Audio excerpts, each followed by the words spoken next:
పాపం అప్పుడు ఆ కాలంలో మిలిటరీలో పనిచేయడం కోసం ఇక్కడ ఉన్నటువంటి ప్రభుత్వ అధికారులకు కానీ మిలిటరీ అధికారులకు కానీ పనిచేయడం కోసం వచ్చిన వీళ్ళంతా వాళ్ళ సుఖం కోసం వచ్చిన వాళ్ళు కాదు. గా కాలంలో వీళ్ళకు 99% లీజుకు 30 గజాలు 40 గజాలు 60 గజాలు ఈ జూబ్లీ బస్ స్టాప్ పక్క పంటే ఇచ్చారు. వాళ్ళకు నోటీసులు ఇస్తాను.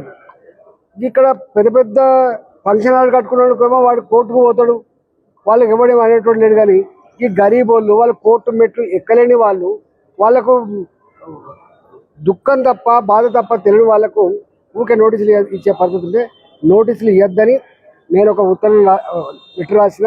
నేనే అవసరమైతే, ఎందుకంటే 100 ఏళ్ళు పూర్తయిన తర్వాత ఇప్పుడు ఎక్కడ పోతారండి వాళ్ళు ఒక 2-3 తరాలు, నాకు తెలిసి 3 తరాలు ఇప్పుడు అక్కడ తాత వచ్చిండు, కొడుకు ముసలాడైపోయిండు, వాళ్ళ కొడుకు ఇప్పుడు మళ్ళీ ఇక్కడ ఉన్నాడు.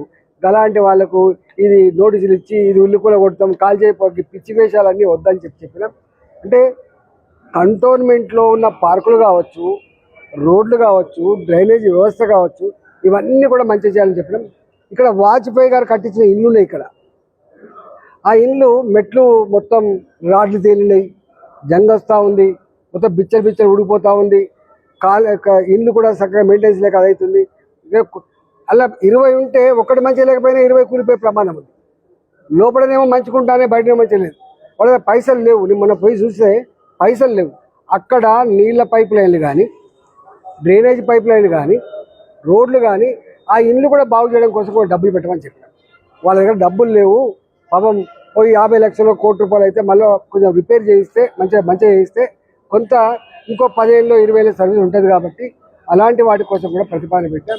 ఒక్క మాటలో చెప్పాలంటే కంటోన్మెంట్లో ఉన్నవాళ్ళు ఉంటారు, కానీ గరీబుల గురించి కూడా తప్పకుండా చూడాలనేటువంటి ఆలోచన కంటోన్మెంట్ బోర్డు నిరంతరంగా ఆలోచించాలని చెప్పినాం.